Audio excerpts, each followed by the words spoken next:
ഇത് മാസ് മോട്ടോഴ്സിൽ നിന്നാണ് Honda Activa 60 വണ്ടി സ്റ്റാർട്ടിങ് കംപ്ലൈൻ്റ് ആയിട്ട് വന്നതാണ്. സ്റ്റാർട്ടിങ് കംപ്ലൈൻറ്റ് സെൽഫ് അടിച്ചിട്ട് സ്റ്റാർട്ട് ആവുന്നില്ല, കിക്കർ അടിച്ചിട്ടും വണ്ടി സ്റ്റാർട്ട് ആവുന്നില്ല. അതാണ് കംപ്ലൈൻറ്റ് ആയിരുന്നത്. അപ്പോൾ നമ്മൾ ചെക്ക് ചെയ്യുന്ന സമയത്ത് ബാറ്ററിയുടെയാണ് കംപ്ലൈൻറ്റ് കേട്ടോ. ബാറ്ററി നമുക്ക് വണ്ടി വന്നപ്പോൾ ഉള്ള ബാറ്ററിയാണ്, 2020 ബാറ്ററിയാണ് ഇത് ഇരിക്കണ ബാറ്ററി. ഞാൻ വേറൊരു ബാറ്ററി വെച്ച് വണ്ടി സ്റ്റാർട്ട് ചെയ്തു. അപ്പോൾ വണ്ടി സെൽഫ് അടിക്കുന്നതിന് പ്രശ്നമൊന്നുമില്ല. പക്ഷേ ഈ ഒരു സ്വിച്ചും കൂടി കംപ്ലൈൻറ്റ് ഉണ്ട്. സ്വിച്ചും ഇടയ്ക്ക് സ്റ്റക്കായ ഒരു അവസ്ഥയിൽ നിൽക്കുന്നുണ്ട്. അപ്പോൾ ഈ സ്വിച്ച് മാറ്റണം. ബാറ്ററി മാറ്റിക്കഴിഞ്ഞാൽ സെൽഫിൻ്റെ കേസ് ഓക്കെ ആയിക്കോളും. കിക്കറിൽ വണ്ടി സ്റ്റാർട്ടാവാത്തതിൻ്റെ കാരണം എന്ന് വെച്ചാൽ കിക്കർ വീലൊക്കെ ഫുള്ള് ഗ്രീസ് ഇല്ലാതെ കൊണ്ട് നല്ല രീതിയിൽ സ്റ്റക്കായിരിക്കുകയാണ്.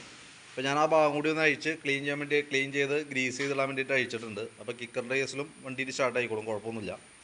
നമ്മൾ ഈ കിക്കറിൻ്റെ ഭാഗം അഴിക്കുന്ന സമയത്ത് ഇതിൻ്റെ ബെൽറ്റിൻ്റെ കണ്ടീഷൻ അത്ര ഗുണകരമൊന്നുമല്ല കേട്ടോ. ഇവിടെ പൊട്ടിയിരിക്കണേ, പൊട്ടൽ തുടങ്ങിയിട്ടുണ്ട്, സൈഡിലേക്കൊക്കെ ഇറങ്ങി പൊട്ടി തുടങ്ങിയിട്ടുണ്ട്. അത് മാറ്റിയിടാണെങ്കിൽ അതായിരിക്കും നല്ലത്. കാരണം ഞാൻ അല്ലെങ്കിൽ ബെൽറ്റ് പൊട്ടി വഴിപ്പെടുന്ന ഒരു സിറ്റുവേഷൻ വരും. പിന്നെയെന്ന് പറഞ്ഞാൽ അതിൻ്റെ ബ്രേക്കൊന്നും കംഫർട്ടല്ല, ബ്രേക്കൊക്കെ സ്റ്റക്ക് ആവണ പോലത്തെ ഒരു പ്രോബ്ലം ഉണ്ട്. അത് നമ്മളിപ്പോൾ തൽക്കാലം ചെയ്യണില്ല, കാരണം ഇപ്പോൾ തന്നെ നമ്മളിത് ഇടയിലൊരു ഗ്യാപ്പിൽ വന്ന് കയറ്റിയാണ്. ബാക്കി നമ്മൾ ബുക്കിങ്ങിലാണ് വണ്ടി എടുത്തുകൊണ്ടിരിക്കുക. അപ്പോൾ അതൊന്ന് മുൻകൂട്ടി പറയുകയാണെന്നുണ്ടെങ്കിൽ ആ ബ്രേക്കിൻ്റെ കേസൊക്കെ ഒന്ന് അഴിച്ച് ക്ലിയർ ചെയ്യേണ്ട അത്യാവശ്യമാണ്. പിന്നെ ഈ ഗിയർ ബോക്സിൻ്റെ ഈ ഭാഗത്തൊക്കെ ഓയിൽ ലീക്ക് ഉണ്ട് കേട്ടോ. അതൊക്കെ നോക്കിയിട്ട് കറക്റ്റ് ചെയ്ത് കൊടുത്തില്ല എന്നുണ്ടെങ്കിൽ ഗിയർ വീലുകളൊക്കെ കംപ്ലൈൻറ്റ് വരാനുള്ള സാധ്യത വളരെ കൂടുതലാണ്. ഇടയ്ക്ക് കുറച്ച് സമയം കണ്ടെത്തി ഒരു ദിവസം എന്തെങ്കിലും വേറെ ഏതെങ്കിലും വണ്ടി അറേഞ്ച് ചെയ്തിട്ട് ക്ലിയർ ചെയ്ത് പോകണതായിരിക്കും കുറച്ചുകൂടി നല്ലത്. ഇപ്പം ഞാൻ ഇതിൻ്റെ ബാറ്ററിയും അതേപോലെ തന്നെ സെൽഫ് സ്വിച്ചും കിക്കർ വീൽ ഗ്രീസിങ് കാര്യങ്ങളെല്ലാം ഉൾപ്പെടുത്തിയിട്ടുള്ള ഒരു എസ്റ്റിമേറ്റ് ഞാൻ നോക്കിയിട്ട് ഡീറ്റെയിൽസ് വാട്സാപ്പിലേക്ക് ഇടാം.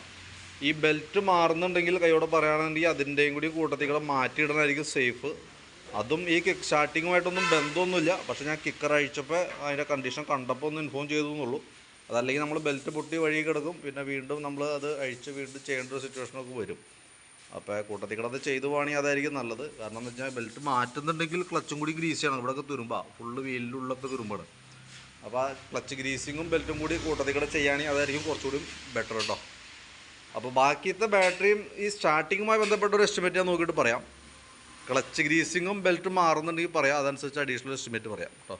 വീഡിയോ കണ്ടു കഴിയുമ്പോൾ തന്നെ ഒന്ന് വിളിക്കുകയോ അല്ലെങ്കിൽ വാട്സാപ്പിൽ കോൺടാക്ട് ചെയ്യുകയോ എന്ത് ചെയ്യണം കേട്ടോ. കാരണം വർക്ക് കയറ്റിയേക്കാണ് വണ്ടി. അപ്പോൾ ഡിലേ ആവാണ്ട് കൈയോടെ ചെയ്യണമെങ്കിൽ അപ്പോൾ തന്നെ ഒന്ന് റിപ്ലൈ ഇട്ടേരെ.